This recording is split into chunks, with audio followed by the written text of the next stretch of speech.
क्या आप भी अपने बच्चों की हाइट या कद को लेकर परेशान हैं? क्या आप भी अपने चाहते हैं कि आपके बच्चे लंबे और सुंदर दिखाई दें? तो आइए, मैं विजय कुमार चौहान योगाचार्य आज आपको कुछ ऐसी टिप्स देता हूं जिसके कारण आप अपने बच्चे की हाइट जो है उसको अच्छे से बढ़ा सकते हैं, उनकी मदद कर सकते हैं हाइट बढ़ने में। तो इसके कुछ पॉइंट हैं मेरे, छोटे छोटे से, जो पॉइंट आप उनको बच्चों के साथ शेयर करें और बच्चों से वो ऐसे कार्य करवाएं जिससे उनकी हाइट बढ़ने में उनकी मदद हो सके। तो सबसे पहले पॉइंट है हमारा एज फैक्टर। एज फैक्टर बच्चों के लिए जो एज होती है वो एक नियमित एज होती है हाइट बढ़ने के लिए, कद बढ़ने के लिए। तो उस एज का हमें एक्चुअल पता होना चाहिए कि वो कौन सी एज है। तो मैं आपको बताता हूँ एज। लड़कों के लिए एज जो होती है वो मैक्सिमम 13 साल से लेके 19 साल के बीच में बच्चे जो हैं, लड़के बहुत ज़्यादा ग्रोथ करते हैं। इसी प्रकार लड़कियों के लिए जो ग्रोथिंग का समय होता है वो 11 साल से लेके 16 साल की आयु तक जो है वो बहुत ज़्यादा ग्रोथ करते हैं। उनके हार्मोन्स जब भी चेंज होते हैं तो हार्मोन्स चेंज होने के कारण उनके शरीर के अंदर कुछ बदलाव आते हैं। अगर उनको बदलाव को अगर सही दिशा दी जाए तो उनकी हाइट को बढ़ाने में बहुत ज़्यादा मदद हो सकती है।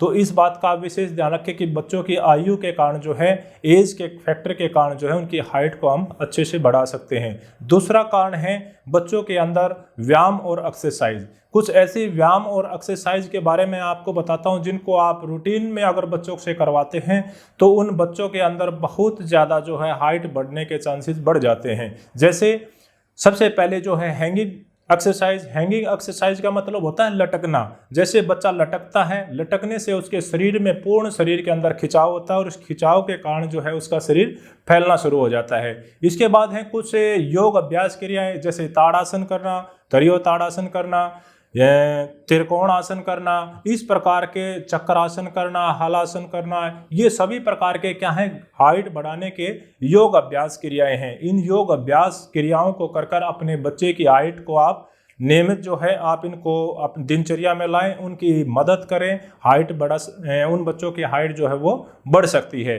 तीसरा पॉइंट है मेरा बच्चों के खाने पीने से संबंधित। बच्चों के खाने पीने का संबंधित ये है कि बच्चों को ज़्यादा से ज़्यादा आप संतुलित व पौष्टिक भोजन दें।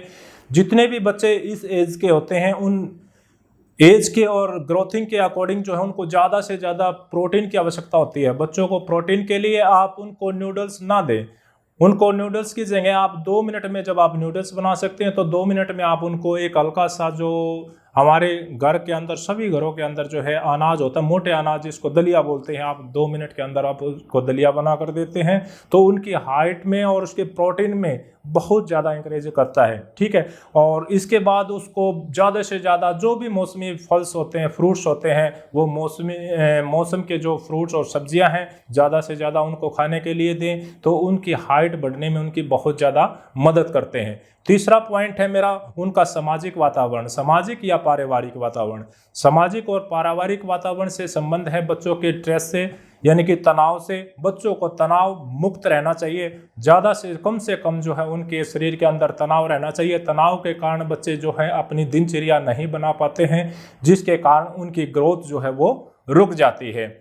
मेरा नेक्स्ट पॉइंट है बच्चों की दिनचर्या से संबंधित, क्योंकि बच्चों को एक नियमन के अनुसार जो है दिनचर्या रखनी चाहिए। जैसे सुबह उठने का समय, सुबह जो है नाश्ते का समय, उसके खाने पीने का समय, उसके बैठने का समय, उसके स्कूल जाने का समय, ये सारे जो दिन भर की दिनचर्या होती है ये नियम के अनुसार होनी चाहिए, टाइम टू टाइम होनी चाहिए, ताकि वो है अपना सारा काम जो है वो समय पर कर सके, समय पर पूरा कर सके, और जिसके कारण उसके अंदर किसी प्रकार की कोई तनाव ना रहे।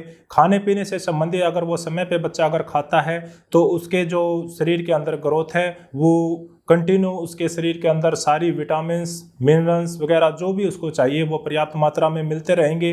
और इसी वजह से उसको समय पर सोने से क्या है, उसके मानसिक शरीर को जो है बहुत ज़्यादा शांत रहेगा। जितना शांत उसका शरीर रहेगा, जिसका मस्तिष्क रहेगा, उतना ही बच्चे की ग्रोथ जो है वो होती रहेगी।